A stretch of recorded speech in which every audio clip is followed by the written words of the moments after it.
So, fellow Audi enthusiasts, Blue here, B8.5. So, after I had it all buttoned up and set to go, I dynamited the doors. I think that's where the most rattles come from, anyways. So, this is the issue we're having. So, I ended up buying kind of the wrong speaker. I didn't know that the speakers on the door were component speakers, right? Basically, gives you a little bass and whatnot or whatever. So, I ended up buying these 6.5s, thinking that that's what it uses.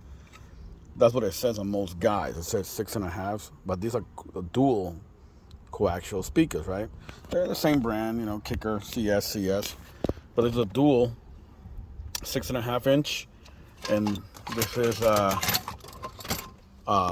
component which brings tweeters. I bought it from Crutchfield, so it brought tweeters too, but I don't need tweeters. Everything has more tweeters than I can imagine. Tweeter there, tweeter on the top of the doors, tweeter on the back deck. Anyways, those are you that have A5s though, and that's me rubbing against the rubber.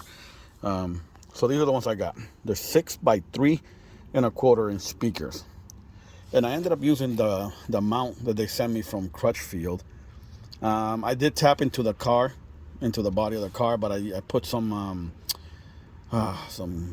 silicone and stuff back there to protect it from getting rusty. Regardless, I don't think it's going to get too rusty, but if they do, there's enough stuff on there, and some of this stuff right here. Where is it? This stuff. The right stuff. I use that all around there, and here. I spread it around so you can see. I mean, without this, it looks way better, it looks way cleaner, but I'm thinking that just for a precautionary step, I put that there just in case the door panel comes even close to it. It sticks, it hits this foam that I got at Home Depot, $4. I use this thing for everything pretty much. I swear. I have so much of it. I found it at work one time, and I took it with me. So now this is how it looks like. It looks almost factory if you can see, but it's not. That's just because of that foam, and with the dynamat and everything. She sounded good. Now, she did sound good with the coaxials, but the problem was that it was just like too much tweeter. It has a tweeter in the center, so obviously. This one, the tweeter, it comes with a crossover. You got to install somewhere around here. And then you got to put the tweeter somewhere installed to that. It's just a big mess. This car, since it's the B&O, I guess I don't have to install crossovers or put in the lines, whatever. I also put the dash speaker in already, but I should have made a video on that. It's a little 2 3/4 or something like that. It's in there. Kicker. Got to be very careful with that panel though. As you can see, I broke it a little bit there. There's one tab broke off. This thing's brittle. Like, be super careful, man. Even if you pop the front, find a way of putting like a trim tool in the back, so you can pop the corners slowly, ever so slowly. You have no problem. So I swapped that out. I mean, there's videos on YouTube on that everywhere. I use a Kicker one, KS series. I'll show you guys after. Actually, no, there's a video where I show you everything that I got. But yeah, I'm gonna finish this one, bonding up the door, and then I'm gonna move to the other one. But this is how it looks like. So I should have done my homework, basically. I already done this a bunch of times, taking the door off. I was confused with the power, which one's positive and negative. I went to the junkyard, and come to find out that this is the power that it has. I tested it with a 9-volt battery with a plug. So now I know which one's the positive and the negative, at least here. I did go by that sheet that I put up on one of the videos where you could see which one it is. So the problem is that the right and the left door both have the same color wires. So obviously it's the same polarity. The back ones, quarter panel ones got the same color wires. So I found the polarity on those too. So the guy's right. He was on point. I wish I could give him a shout out. He was on a forum, but he did his homework. And I went and, verified that his homework was legit with a 9-volt battery. And it worked. I went to the junkyard, cut the cables. I cut the cables with a speaker B&O over there. And then after that, I went and put the battery and found out which one was the negative and positive. The typical, if the speaker pops out, When you connect the 9-volt battery, if the speaker pops out, then you're good. That means it's the positive. You'll find out which one's the positive lead, the polarity. The speaker pops in, which is the craziest thing. Actually, you know what? No, I don't have the battery right now. I don't have. Do I have one? You know what? Maybe I'll make a video out of it real quick. Maybe I'm gonna mash it up with this. Hold on, YouTube.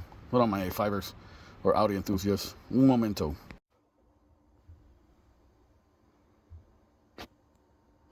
Yeah, mash up. But yeah, like I was saying, polarity. You know, positive, negative. Positive, negative. Up. Correct. So brown and blue, or brown and purple, whatever you want to call it, is negative. Red and blue or purple is positive. So if you put it in reverse, obviously the speaker it's gonna sink down. So same thing with this thing.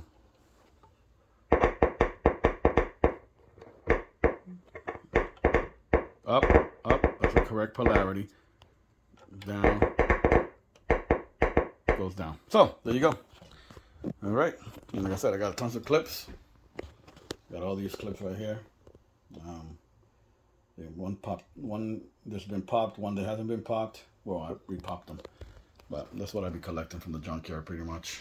But yeah, definitely go to the junkyard if you're gonna do any work. Before you do any work, try to pull these off. Take some trim tool with you.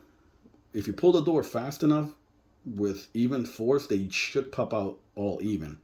Sometimes people, like some of these people, just pop the doors out themselves and just left them behind, and I just walked right out. I'm like, hey, and I take them off. You know, like the door have 4 or 5, and maybe 4 will be good. The next door panel I find will have all 5 will be good. The next door panel will have 2 good, and one with a missing little cap in the middle in the front. I still take them because I mean I'll find a broken one and I'll take the cap and put it on this, the little white cap here. It was just a guide pretty much. But yeah, definitely get some of those before you start doing any work on your door panels or quarter panels. You need those. Go to the salvage yard and be a nice dude and take the panels apart the correct way, you know, with a T25, whatever the hell it is, you know, put it inside the car, you know, for the other people that might need it for their Audis, and take the clips. Hey, you know, it's whoever gets there first come, first serve. But you need to get those clips because you'll break them and then the panels won't sit right. So, all right, I'll be right back. Well, YouTube, so here we are on the door, on the passenger side door. So my little idea of putting this, it's that Right Stuff 1-minute gasket maker. Yeah, it's doing what it's supposed to do. And actually, I'm gonna have a little hard time trying to get this off of here. It's settled in. I mean, I can pop it out. It's just rubber, but it's doing what it's supposed to be doing. It's a rubber, you know, so you can see it. Almost made like a seal, like a perfect seal. This is what I wanted, but I didn't know I was gonna replace them with component speakers. But you know, I guess if I take them out slowly, it should come out. Maybe I need something sharper. I don't know. Well, now you know. But that's what it's looking like. That's what it looks like so far. I'll be right back. Let me see if I can rip it off. Alright, YouTube. So this is how it looks without that foam. I put some of that silicone. I redid it. So I mean, it looks good like this if you really want it. It looks good, blah blah blah. I'm gonna put 4 more screws on it, so it'll have a total of 8. But that's how she's looking without it. You know, without that foam, like you saw on the other one. But like I said, I just do it I don't like noise. I don't like vibrations. After I put the subwoofer in the back, I think from where it's located to where it vibrates, I have a little vibration on my passenger side rear. And I think it's because of the overhang of the panel. I think it shakes. Actually, let me show you real quick. Back here, right there in that corner. So I think that's where there's an overhang. So I'm just gonna get some foam and that I got in the back, and I'll just stick it in there. You know, see, I believe I got some foam in the back. She's still looking dirty though. Don't judge me. Don't judge me yet. So I got this foam. I got another kind of foam somewhere around there. I'll stuff it in there. I don't like noises. I like my cars to be quiet inside, you know. I don't care for people listening to me on the outside, my music. I like being inside, you know, and I want it all to stay with me. I don't care about sharing music. I just want to, you know, enjoy the concerts, you know. So yeah, that's how it looks. Dynamatic again. I know it looks like a jigsaw puzzle, but I would have to take out all of this to put one piece of Dynamatic going across and another part going across. And you could do that if you want. Like I said, it was $75 for 4 sheets to cover 2 doors. But I just did it like this. And I did actually the rear deck and 2 doors with 4 sheets. You know, because all this stuff is just takes by vibration. I mean, yeah, it'll look neater if you did it like the other way. Look at it. That's how crazy I am with noise. I even stuff in there, even here, you know. But yeah, that's how I was looking, YouTube. Let me finish buttoning it up and I'll be right back.